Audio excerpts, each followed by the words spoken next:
I always thought it would be cool if you could go back and listen to the day-to-day of today's highest achievers as it happened, as opposed to 30 years later after they've made it. I believe there's a giant disconnect between ground zero and the top floor because we only see the top floor and the top floor only talks about the top. How valuable would that be? And so it goes without saying, but I believe I'll make it there. And this is the documented journey through each level. My name is Bryson Sessions, and you are listening to the Bed Podcast. So I'm going to do my best to make this not sound like I'm being an arrogant fucker, but just due to the nature of the topic, I think it will definitely seem that way. But it is what it is, man. Whatever.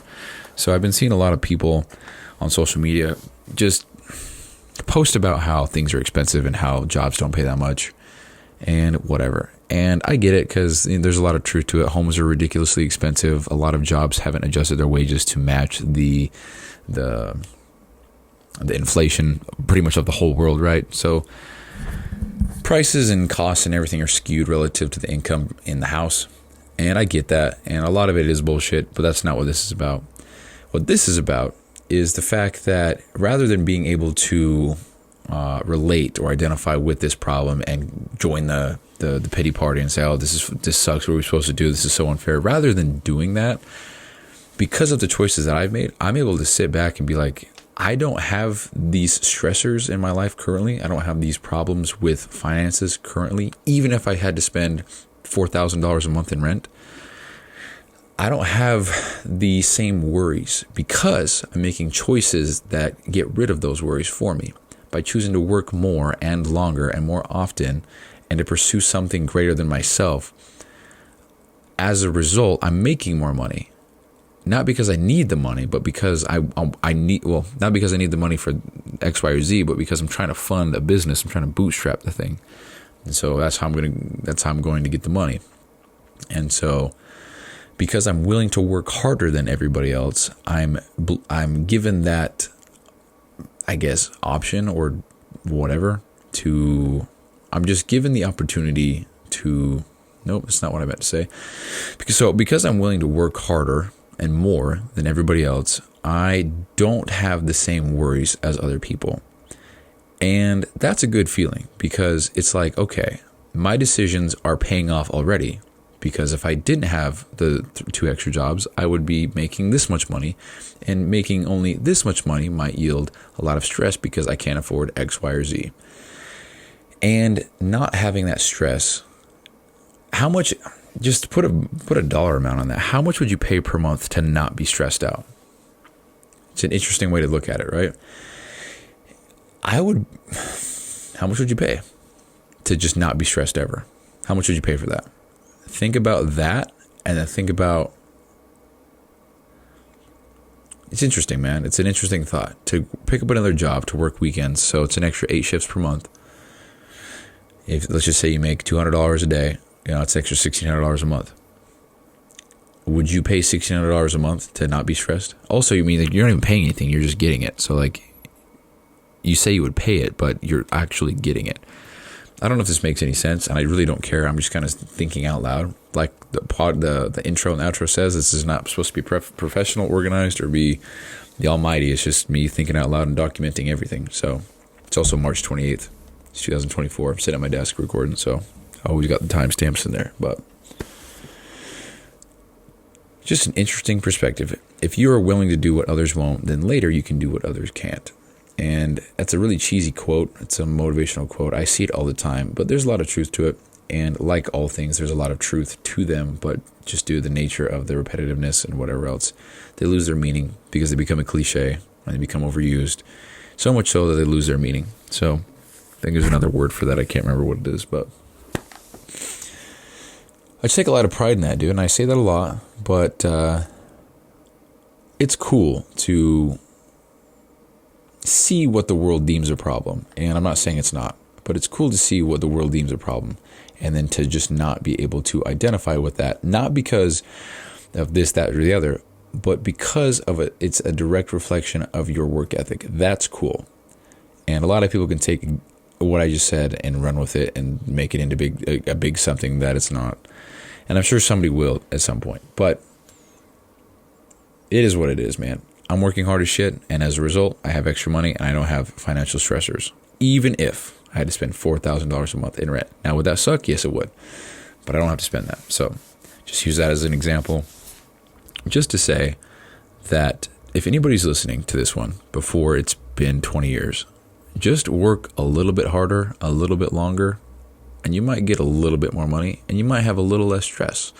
And so I think that's worth it in and of itself. If you could pay $1,000 a month to not be stressed ever, would you pay that? Why or why not? What's that dollar amount for you, you know? So that's just something I came up with on the spot. I don't know. So whatever, it's just a thought. And I don't really have much more to say.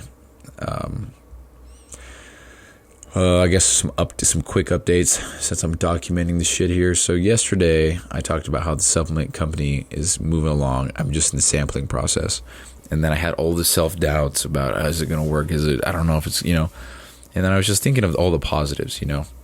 And one of the things I came up with really quick, and I'm going to end the show because I'm tired of shit, not going to lie. So where is it? So if I'm starting a supplement company and I'm only buying one product and it's the minimum order, I'm just going to be very unknown, very, you know, just me, you know.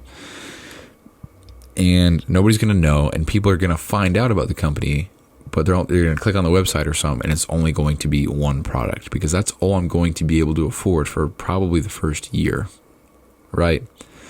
And so I had a lot of self-doubts with that thought alone. But then I thought, damn, what if I just embrace the fact that I'm solo with a dream? I'm just a solo entrepreneur and I'm trying to make something happen. What if I just embrace that fact and even use that in marketing or even in the social media post or whatever? You know, what if I just embrace the fact that I only sell one product, or embrace the fact that it is a humble beginning and I am starting with zero, and kind of made it about that? Or what if I just showed how honest the intent was and how much effort I'm putting in as a solo guy? Just embrace the fact that I am got shit and that I'm solo with a vision. Just embrace it. And I guess showing integrity and keeping it 100% transparent. Just to show the journey with that, you know. And that gave me a little bit of a boost. Because I have been feeling discouraged with the whole thing. Because it's like, damn, dude, I got one product only. And I only have, 500 products. And it's going to take me a year to sell them. I don't even know if that's true or not. And it's discouraging. It's really, the self-doubts will get you, for sure. And I don't know, man. Like I said before, the worst case scenario is I learn a lot of lessons. I gain a lot of experience. And I don't sell a product. Best case scenario is unimaginable. I sell them all in a month. And then I use all that money, make another order. And, it's just crazy to think about. And like I've said before, I'm doing this just because I want to learn the game and I want to get in the game. And the only way to get better at the game is to play the game.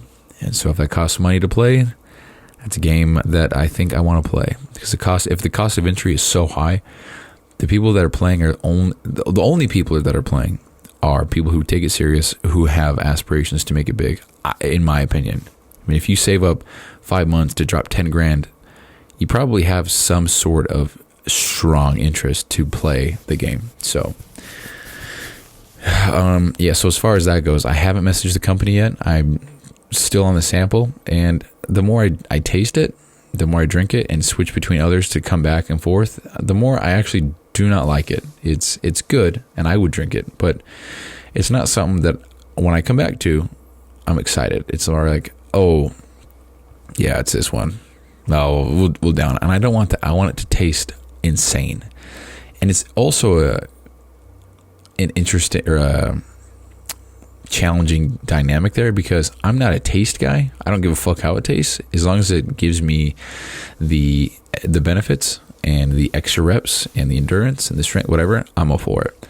Same with protein powder. If it tastes like ass, it does suck, but protein is protein, and if it tastes like ass, it doesn't change the fact that it's protein and that it's good for me in repairing muscle. So I just down it and it's fine. So for me, I don't care about the taste as much as I do the ingredients. But most people are the opposite. They don't care about really much else unless it tastes good. And if it doesn't taste good, it's not even a consideration, which is fair, and I get that. But it's kind of the perspective that I'm approaching this with. So yeah, anyway, moral of the show: work your ass off, work harder than everybody else, and you'll be able to have opportunities that nobody else gets. That's it. Talk to you later. Hey, thanks for listening. And a quick reminder here. So this podcast doesn't prioritize professionalism or quality at all. It's just meant to be a shoot from the hip type podcast with the intent just to get a quick message out. So some episodes might be inaudible in 30 seconds and others might be 45 minutes and super crisp sounding. So all these are being made so that by episode 7,305, which is 20 years, we can come back and see the entire playbook of how I made it to wherever I'm going. So thank you so much for listening. I really appreciate it. I'll talk to you soon.